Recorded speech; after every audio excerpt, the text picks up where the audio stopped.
Jimmy Lai. He was a wealthy Hong Kong capitalist, a media tycoon, and a prominent figure in the pro-democracy movement. Rising from nothing, Jimmy Lai built his fortune with his own hands before stepping into public activism, only to be accused of conspiring to collude with foreign forces, a charge that carries a maximum sentence of life imprisonment. He has been portrayed as a representative and a frontline pawn of anti-China forces. From his arrest to the court's verdict, more than 5 years passed. The trial lasted over 150 days, during which Lai chose to represent himself. In the end, the court found him guilty. Lai has been held in solitary confinement.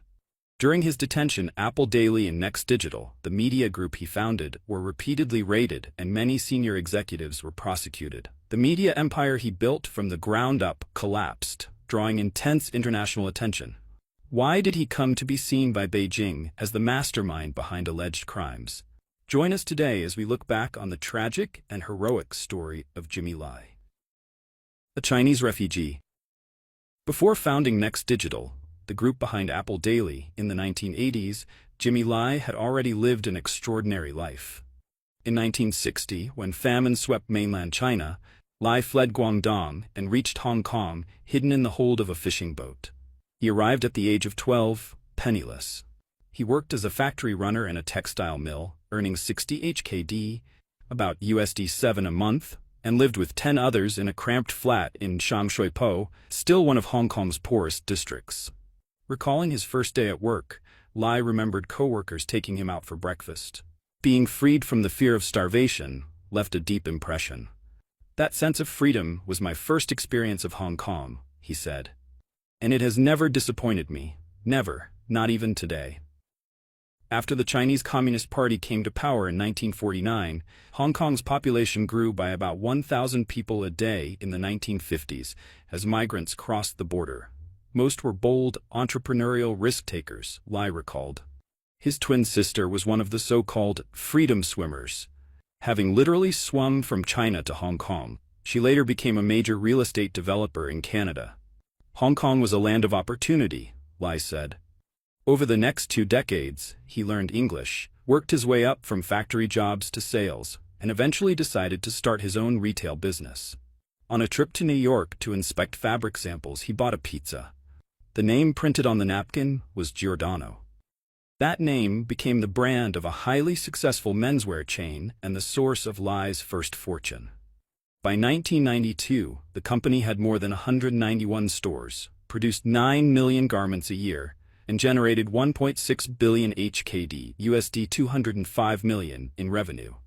"He is a legend when it comes to business success," said Clement So, Associate Dean of Journalism at the Chinese University of Hong Kong. While his business was booming, 2 events in the late 1980s changed the course of Lai's life. The first came on June 4, 1989, when tanks rolled into Tiananmen Square to crush pro-democracy protests, an event that reshaped China forever. Casualties were estimated to range from hundreds to thousands. Lai said he had not been deeply interested in politics at the time, but I always had a deep passion for democracy because of what I experienced in China. Hong Kong was still under British rule, with its handover to China set for 1997. As the city watched the Tiananmen crackdown in horror, Giordano produced and donated 200,000 T-shirts bearing slogans in support of the student protesters. Around the same time, Lai divorced his first wife.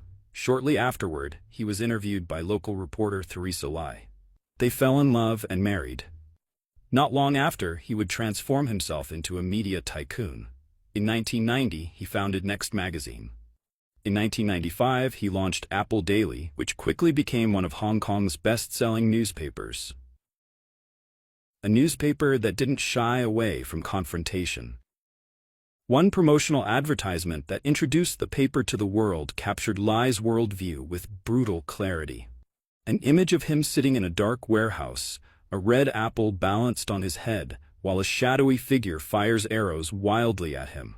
According to the BBC, Jimmy Lai said he founded the newspaper in the aftermath of Tiananmen because he believed that the more information people have, the freer they are. Apple Daily championed what it saw as Hong Kong's core values: democracy, freedom, and the rule of law. speaking bluntly and exposing collusion between officials and business elites. Its aggressive reporting style and infotainment-driven news coverage shocked the journalism industry, triggering repeated libel lawsuits and widespread controversy. Lai applied Giordano's high-volume sales philosophy to his new paper: cheap, mass-market, and provocative. At newsstands, Apple Daily was almost given away, priced at just HKD2. The paper also gained fame for its pioneering Apple Extra platform, which used animated graphics to depict breaking news, from murders to street protests. It became hugely successful in Taiwan as well. By 2008, Forbes estimated Lai's net worth at USD 1.2 billion. In 1994, Lai published a controversial commentary in a Next Digital magazine describing then-Chinese Premier Li Peng, often dubbed the Butcher of Beijing for his role in the Tiananmen crackdown, as the son of a turtle egg with an IQ of 0. Beijing responded in a familiar way. Giordano was punished, and its operating licenses were revoked across much of mainland China. After 1997, as other major media outlets avoided confronting Beijing to protect their profits, Apple Daily became the city's only newspaper to criticize the Chinese government on a regular basis. They were so afraid of the communists that they practically left the entire independent media market to me, Lai said. By 2019, Lai was living in a white, gated mansion in a corner of Kowloon, guarded by security staff. Paparazzi from rival tabloids photographed everyone who entered or left, pressuring his private life and searching for signs of meetings with pro-American figures. Years earlier, his home had been bombed. A rival paper once published a fake obituary claiming he had died of AIDS, and his political donations made him the target of an anti-corruption investigation. Lai denied all accusations, and the probe was eventually dropped. According to CNN, many of the influences that shaped Lai's life traced back to the United States. The name Giordano came from a pizza napkin in New York. When the brand struggled early on, a visit to McDonald's inspired him to democratize his products, much like American fast food chains, and Apple Daily was modeled on USA Today. His top aide in Hong Kong, Mark Simon, was also the son of a former CIA officer. That detail never stopped the rumors. For decades, one of the most persistent accusations against Lai was that he was a CIA asset and that Apple Daily was an American tool. In early August 2019, Chinese state media labeled Lai and 3 other pro-democracy figures the Hong Kong Gang of Four, invoking a notorious political faction accused of plotting against Mao Zedong in the 1970s. People's Daily called Lai part of a group of secret intermediaries and modern-day traitors, as Beijing sought to portray Hong Kong's unrest as the work of foreign forces. Lai dismissed the idea of a U.S.-funded color revolution as absurd. If the U.S. were really funding it, the evidence would be obvious, he said. You wouldn't be unable to find a single person standing up and saying, yes, I took money from the Americans. To Lai, Hong Kong people came from a small Chinese island society that shared values with the West. Hong Kong identity today, he said, has become almost instinctive. We see ourselves as Hong Kongers in a way we never did before. The 2019 Extradition Bill.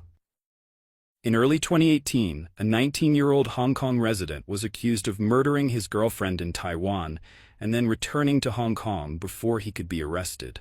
Taiwanese police were unable to act. Hong Kong had no extradition agreement with Taiwan or with any Chinese jurisdiction. In March 2019, Hong Kong Chief Executive Carrie Lam proposed a solution: an extradition bill that would allow suspects to be sent to Taiwan or to mainland China. The proposal ignited months of often violent protests, lasting more than 3 months, with over 800 young people arrested on riot-related charges. According to CNN, before proposing that bill, Lam was riding high, Lai said. Xi Jinping shook her hand at an event. She walked alongside him. She really wanted to do something for her boss. She knew this would be a great opportunity. And in fact, it almost was, because at first people didn't pay much attention. The business community, however, reacted with far greater alarm. Everyone has to pay something in exchange for protection from those who control them on the mainland, Lai said. More importantly, they understood that the law could be used by mainland interests as a tool of extortion. If a Chinese partner wanted leverage over a Hong Kong counterpart, they could simply report them to authorities across the border, where conviction rates reached 99%. Opposition to the bill gradually took shape, beginning with a march on March 31st and culminating on June 16th, when an estimated 2 million people took to the streets. Apple Daily became a focal point of the movement. For Lai, founding Apple Daily and joining Hong Kong's pro-democracy struggle gave him a meaning in life I never had as a garment tycoon. This mission, he said, carries enormous significance. No tycoon was willing to openly criticize China the way Lai did, said Clement So, a professor at the Chinese University of Hong Kong. That's what made him unique. But it also came with real danger. According to CNN, in 2015, petrol bombs were thrown at Next Media's headquarters and at Lai's home in the early morning hours. Young people see no future. Everything is too expensive, Lai said. Even living in a tiny room is already unaffordable. The land of opportunity, once enjoyed by entrepreneurs like Lai and Li Keqing when they first arrived in Hong Kong, no longer existed. With this extradition bill, people felt, okay, this is too much. We have to fight.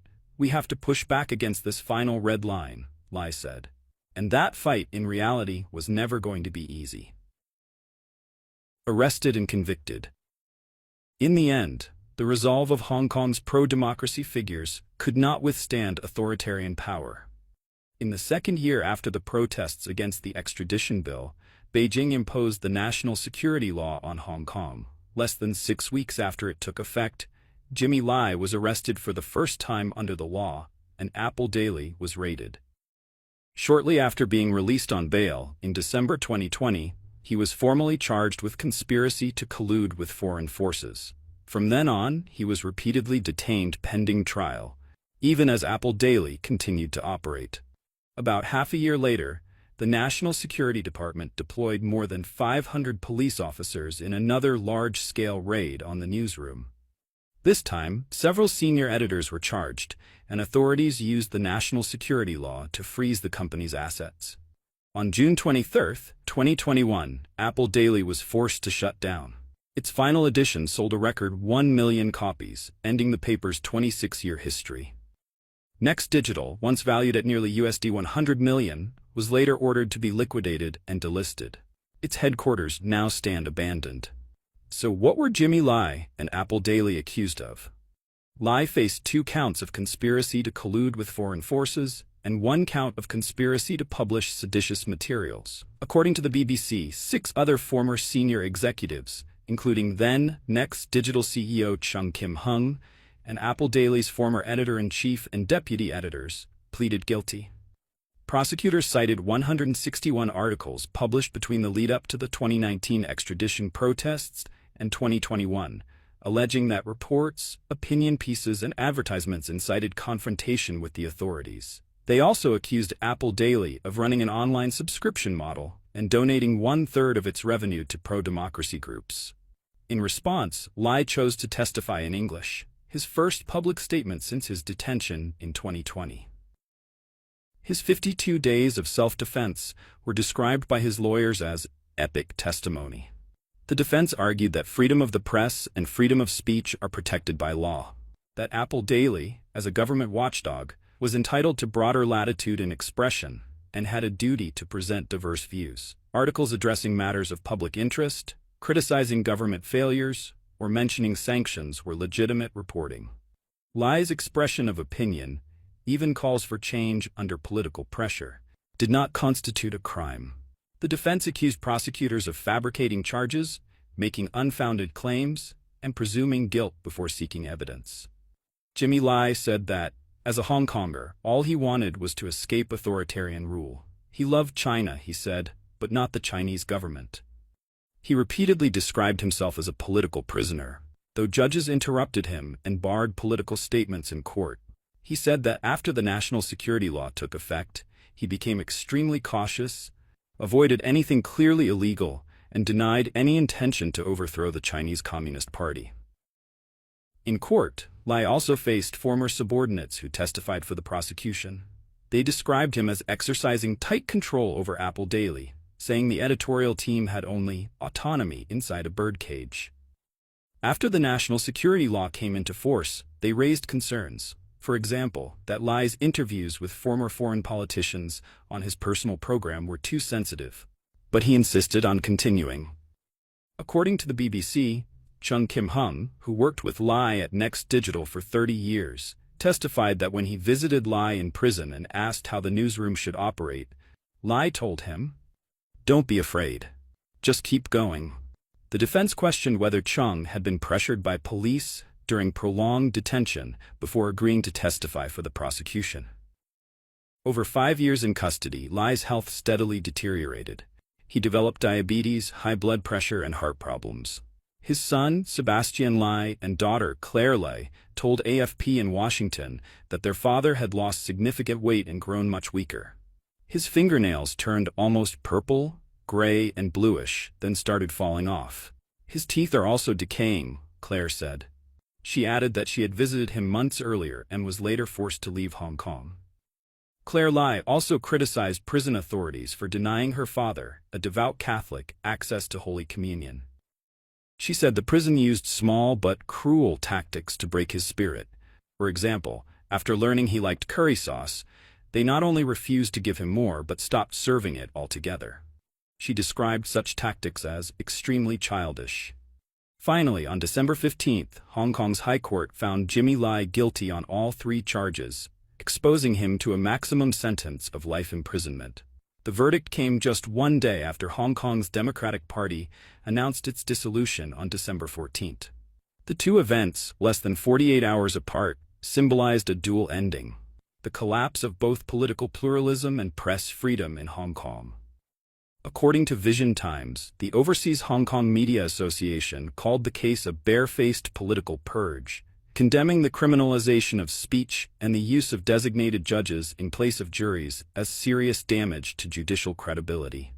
Coupled with recent scandals and alleged corruption surrounding the Wong Fuk court fire, Hong Kong, in the eyes of its people and the world, has truly fallen. Jimmy Lai once told the BBC, "If I am in prison, then the life I am living still has meaning."